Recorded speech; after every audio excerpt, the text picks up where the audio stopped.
Support WrestleTalk!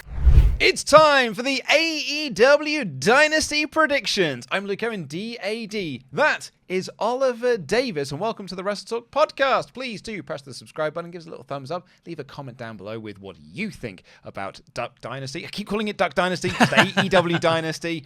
And while you're clicking links, why don't you check out Wrestle League? And you can compete against us in our predictions. It's a free service, and you compete against us in predictions for all major wrestling pay-per-views heading up to SummerSlam. It's the start of a brand new season with Dynasty, and there are prizes to be won. Up to $250 worth of prizes, in fact. Yeah, you're going to want to sign up now because this is like the start of the new season. Yep. If you do not join now, you'll be at a severe disadvantage. You'll always be playing catch-up, so sign up for it today. We're going to be doing ours later. So this is actually a good way for me to talk it through and kind of figure out where I'm going with some of my predictions, because we have got 10 matches to discuss currently. Well, I'm going to fill out my Wrestle League predictions as we go. Okay. Do you know what? I'll do the same. Yeah. So we've got 10 matches currently on this. I think Toni said that he's expecting some more to be added. Of course. There's only one match on the pre-show, so there'll probably be another two. Yeah. Zero hour. 0 hour, I do apologize, to be added to the pre-show. And in fact, let's kick off with that pre-show match. It is the Acclaimed and Billy Gunn, who are the AEW Trios champions, versus Bullet Club Gold of Jay White and the Ass Boys, who are the ROH six-man tag titles. Winner takes all, presumably to merge these belts together and get rid of the ROH ones. Whoa. They're not merging any belts. If anything, there's going to be... The only way they'll merge the belts is to create 3 belts. So there'll be the AEW, ROH, and multi-promotional belts. The triple crowns. The triple crowns. Yeah. And then you can then defend any 3 of those, and other people will win them and lose them. Nice. You need more belts. More belts equals more ratings. Well, what you could do is you could have... Because I think that Bullet Club Gold win here. Yeah, that's what I'm going for. I'm going for Bullet Club Gold, and they win, and then they can go to New Japan and win the never open weight six-man tag titles. You're totally right. And that will really make them the triple crowns, and then they can bring all of these back. Imagine just trying to carry them back through customs. Everyone with 3 belts each. 3 guys with 3 belts. Yeah. Yeah, it's been a terrible story. A story that has de-escalated people. People have fallen down the card. People are so much less over now than they were when they began. And it actually has the dubious honor in a promotion that does not have bad matches of probably having one of the worst TV matches of the year, and one of the worst AEW TV matches of all time. Yep. In Billy Gunn versus Jay White. Yeah, not very good. Not very good at all. But I will pick Bullet Club Gold. Yeah, Bullet Club Gold. If this doesn't end in Jay White being elevated, we have just wasted 4 months. This needs to end with Jay White pinning Billy Gunn. Yeah. Like that to me is if I'm in the creative meetings, that is the only thing. And if Tony Khan says anything else, I'll just say about it, Jay White pins Billy Gunn. And I'll just keep talking over you. The tag teams sort of cancel each other out. Yep. And it's just Jay White beating up Billy Gunn for 10 minutes, and then he wins. And he hits the Blade Runner, and then he wins. Yeah. Just the one. Maybe he doesn't even hit it well, but he still pins him. He wins with a signature. Yeah, that's what I'm going for. We have another trios match, this one on the main card. It is Adam Copeland, Eddie Kingston, and Mark Briscoe taking on the House of Black of Malachi Black, Brody King, and Buddy Matthews. What do you think about this? Well, here's my prediction. I'll tell you what I'm going to go for. My prediction is that we're going to say this didn't need to be on the card. I disagree on that one. I think this gets House of Black on pay-per-view, which doesn't happen often enough. Gets Copeland onto pay-per-view as well. Gives Kingston and Mark Briscoe some pay-per-view time. I'm actually totally fine with this. I think this is going to be a very fun match. And actually, here's what is kind of exciting me about this match. Is when I've been watching like the House of Black matches that they did, like, especially the one they did on Collision last week. I wrote in my notes, me and Tempest talked about this on the podcast. this is what the trios division should feel like. So I'm happy to see the House of Black in trios action. Maybe they should get the trio, the triple crown. Yeah, I keep thinking they're the trios champions.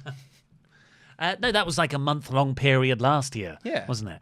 I don't like long pay-per-views. I'm looking at this card, and there's a lot of matches on there that really should go 20, 25 minutes, given the quality of the performers in it. So I feel like this is going to be the one I'm like, why, this could have been a TV match to build to a pay-per-view match. Because what's going to happen is, House of Black's going to win. I'm going to tick that now. I've got House of Black as well. And Malachi Black maybe pins Copeland. I think so. Maybe pins Kingston because everyone else does these days. And that's what builds the Malachi Black versus Copeland match. I completely agree with you on that one. I think that Black pins Copeland to set up the TNT title match. I think that Briscoe and Kingston will cancel each other out due to perhaps Kingston's jealousy, annoyance for Mark beating him at Supercard of Honor. He seems to be cool with it, though. Maybe it'll blow up in the match. Maybe he will get some storyline. It's tough being an Eddie fan. It often is, I feel. But yeah, I've got House of Black to win this one. I do agree with you, though, that this does serve as a TV match to set up a pay-per-view match. But at the same time, if they weren't on the card, you would have people complaining, why isn't Adam Copeland on the show? And the show's going to run 4 hours, which is standard for an AEW show. And it's not much longer than the 3.5 hours that some WWE shows run for. But they also have the hour pre-show. They also have the hour... Yes, they have the hour pre-show. Which WWE have dropped. No, they don't. They still do them. But they don't have the matches on them. No, but they're still there. Yes, but I don't have to watch them. I see what you're saying. Because really, my viewing experience here is 5 hours of wrestling. Sometimes 5.5 hours of wrestling. That's too much. Particularly as well, because the other benefit that WWE has with their pay-per-views is because they're on Peacock, there's ad breaks. So you can have half-hour gaps between matches, and that is just skip, next match. In the live watch, it's a bit frustrating. Yeah, But what else are you going to have? Just another match. If it's AEW, it's well, there's 20 minutes we've got here. Put another match there. Speaking of more matches, I mean, at least it's had a story going into it that maybe should be on pay-per-view. It's Hook defending the FTW Championship against Chris Jericho. Yep, also could have been a prestige main event, I think, of a TV show. Main event's strong, but... top of the first hour. Advertised match, I would certainly say. It's not on my... It hasn't updated yet. No, it's because it got added last night. Because Hook won the first match, usually... Have they had a match? Yeah, it was Hook versus Jericho, and Hook just beat him. Did he? Yeah, it was 2-3 weeks ago. Did he? Maybe you were off. Maybe you were taking Milk Mania toil. I haven't taken any Mania toil yet. I'm really...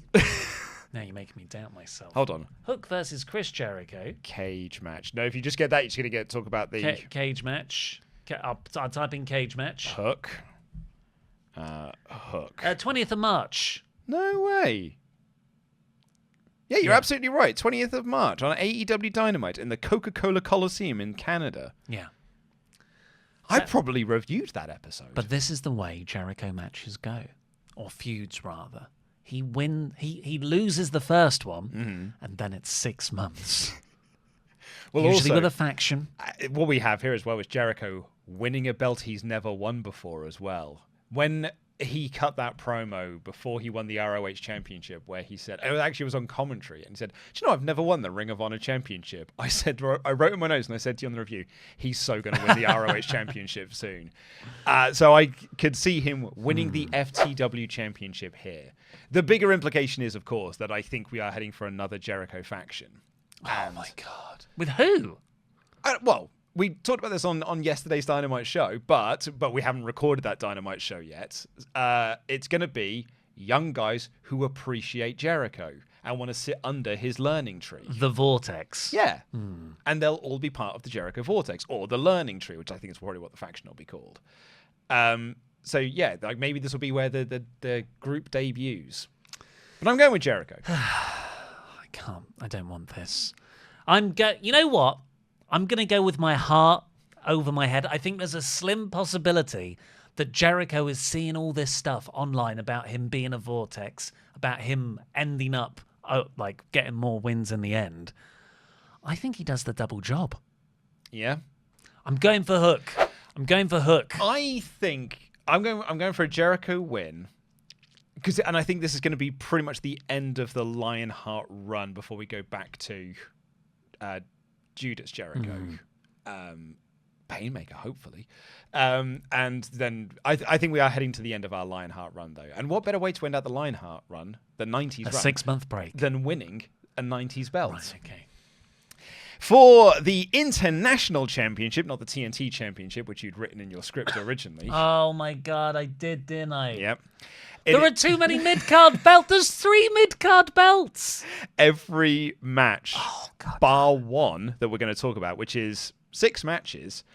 No, 7 matches, I think. 1, 2, 3, 4, 5, 6. Yeah, the next 7 matches, only one of them is not for a title. And it is for the International Championship. It is Roderick Strong versus Kyle O'Reilly. I thought this International Championship was really going to rock it. Not rocket Roderick Strong, but certainly give the Undisputed Kingdom something to do. And it turns out I was wrong.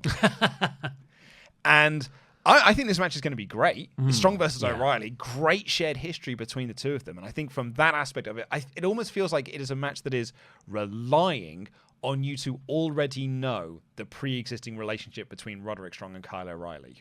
Which has that hasn't really been explained on AEW. They never interacted. They have interacted on TV, like when Kyle O'Reilly came back after Roderick Strong won the belt. Oh yeah, I mean like before. Well, they were part of a group together. They were part of the Undisputed Elite. But was that Strong, or did Strong not come in later? Maybe Roddy came in later. I think Kyle got injured. It was Fish. It was Kyle.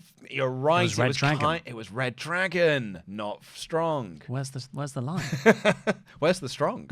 So yeah, no. Okay, so I stand corrected, like the man in orthopedic shoes. They haven't really done a lot of that, which is why I'm saying I think it relies on you knowing a lot already. As an early 2010s Ring of Honor fan, really this should also not be on the night. This is again a great TV main event. Maybe this could have main evented a Battle of the Belts if anyone actually cared about that show. Whoa! Do you see the ratings for it this time round? It did okay. It did pretty much what Collision did. It did way better than it usually does. With no belts being defended. There were 3 belts being defended. There were no AEW belts being defended. Which is actually, that's not correct, because Roderick Strong defended the International Championship against Rocky Romero. Oh. Well, it must have been another one. Yeah. You listen to that Bryan Alvarez too much. That's your problem. But I love, the idea of Strong and O'Reilly having a match. It's going to be a great match. I'm going to be really invested in it. Should it be on this pay-per-view card, considering how much the international title feels like it's slipped in importance since Roddy won it at Revolution? I don't think so. I agree with you. I think this needed better build than just sort of being announced and then shooting an angle on Battle of the Belts. What do you think? I've gone for Roddy. I've also gone for a Roddy retention here. I feel like it's too soon for him to be dropping the belts. Plus, apparently there's these reports that Adam Cole isn't going to... His recovery is taking longer than expected. I didn't hear that. Yeah, that's not great news at all. They'll need something to elongate the Undisputed Kingdom out. It feels like they've just sort of thinned to disappearing. Yeah. The Kingdom aren't on TV. They're not on TV as much. Like, Cole's not doing the promos. He's not even getting video promos on TV. Not doing much with Wardlow since he had the world title match. Up next for the TBS Championship, it is Julia Hart versus Willow Nightingale in a House Rules match. I am going to go for a Willow Nightingale win here. I think what's going to be interesting is if Julia's actually cleared. And maybe this will be one of the... Because she didn't get physical on Dynamite at all. And there were reports that she's not 100% going into this. I wonder if they will just do an angle and Willow picks up the belt. Because the direction is Willow and Mercedes. So put the belt on Willow here, and then the double or nothing match can be her versus Mercedes. I think I'm going to go with my heart again. Which is not a good strategy in Wrestle League. Or maybe it is, because I do think it's not a sure thing. I'm going to go with Julia Hart retaining because Willow Nightingale, is NXT Bayley. And she never wins the belt. And you've got a Mercedes Moné right there. Chris Statlander turns on Willow, maybe in this match. Something costs Willow. Maybe down the line, the CEO is revealed to be the big mastermind behind it. Yeah, it was all revenge on you, Willow, for hurting me. And then Mercedes eventually gets the belt. And you have Willow chase Mercedes for the belt. Mm-hmm. If Willow wins here, I do feel like that sort of undermines that story that I want to see. Yeah, I agree with you, and I do not think you're wrong whatsoever. But I feel like we're heading towards Willow versus Mercedes, and hey, maybe you could do Mercedes versus Julia at the next show at Double or Nothing, and elongate and delay you doing the eventual Willow match. You don't have to rush to get to the Willow match. For the AEW Continental Championship, it is Kazuchika Okada versus Pac. Got to be Pac, right? I think Okada. I said the opposite thing. I was going to say, I think it's Okada winning this one. In fact, I'm going to say now, this is my Joker pick. I was just about to say the same thing. Joker picks, by the way, in Wrestle League give you double points. So, I think that's the most sure thing on the card. My other most sure is the Bucks. Oh yeah? Yeah, I'm pretty confident on that one. Yeah, I'd say of those ones, those are the two I'm most confident on in terms of what I would put my Joker on. I've titled matches. I'm curious to see how much I enjoy this match, just because I've watched the last 6 months of Okada matches in the tail end of New Japan, and we've only really seen him do 6-mans or squash matches in AEW so far. So this is their first proper look at pay-per-view caliber Kazuchika Okada in AEW. Mm-hmm. And, Pac is incredible, so he'll bring his A game. It's also going to be Okada not doing a 40-minute main event. It's going to be Okada doing a 15-minute, mid-card match. Yeah, it's so weird, isn't it? Yeah. I think Okada, but I'm interested to see how he actually clicks in this new role. For the vacant AEW World Tag Team Championships, it is the Young Bucks of Matthew and Nicholas Jackson taking on FTR. Disappointingly in a ladder match. What? But the footage perfectly set it up. I said this on the Collision podcast, which we did with the SmackDown podcast. This is going to be great because the Bucks excel at ladder matches. I'm looking forward to when Nicholas Jackson, I'm going to bet it's Nicholas, is holding onto a ladder and in front of him, and FTR hit the Shadow Machine. And that is going to be a great spot. But I want to see the first FTR Young Bucks match that we got, but it was during the pandemic. I want to see that match, but in front of fans. And you don't get that with a ladder match. Yeah, I know what you mean, but we had the match in All In. They were distracted in that match. They didn't get to pray. My problem with the ladder match is I don't know why it's there. Well, they're vacant belts, so you got to hang them above the ring. I guess that makes sense. Actually, I hadn't thought of it that way. My mind was trying to explain. Well, they're corporate heels. Climb the corporate ladder. I don't know. Money in the Bank 2020. But I have gone for the Young Bucks to win the tag titles here. FTR are 2-1, aren't they? Yeah, so it is. It's the first team to become a 3-time tag team champion in this match. So I think this, Bucks are the sort of smart pick for the eternal feud because then you can do FTR Bucks. You're talking of the score between the two. Overall, sorry, FTR are 2-1 up. I thought you meant because both of them are 2-time tag champs, and this would be the first team ever to become 3-time champs. Sorry, I misunderstood you. So you can have a 5th rubber match Yep. next year, and then you'll just always be doing the best of 7, the best of 9.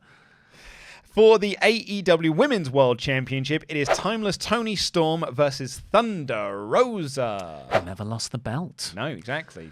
I think Toni Storm here, Thunder Rosa is nowhere near as over as she once was before she got injured.